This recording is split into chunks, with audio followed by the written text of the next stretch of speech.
ഈ കൊച്ചിയിലെ cent Rita's സ്കൂളിൽ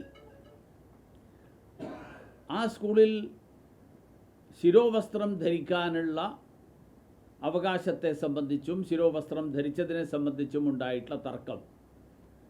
ഈ തർക്കത്തിൽ സംസ്ഥാന വിദ്യാഭ്യാസ വകുപ്പ് മന്ത്രി അദ്ദേഹം അനാവശ്യമായിട്ടുള്ള മതപരമായിട്ടുള്ള വികാരം, വർഗീയമായിട്ടുള്ള വികാരം ആളിക്കത്തിക്കാൻ വേണ്ടിയിട്ടുള്ള ശ്രമങ്ങളാണ് നടത്തിക്കൊണ്ടിരിക്കുന്നത്.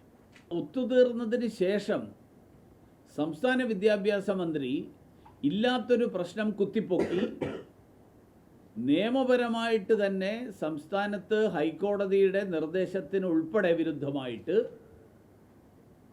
സംസ്ഥാന വിദ്യാഭ്യാസ മന്ത്രി പ്രസ്താവനയിലൂടെ ആ നിർദ്ദേശം നൽകുന്നത് ചില രാഷ്ട്രീയ താല്പര്യങ്ങളോടുകൂടിയാണ് എന്ന് സംശയിക്കേണ്ടിയിരിക്കുന്നു.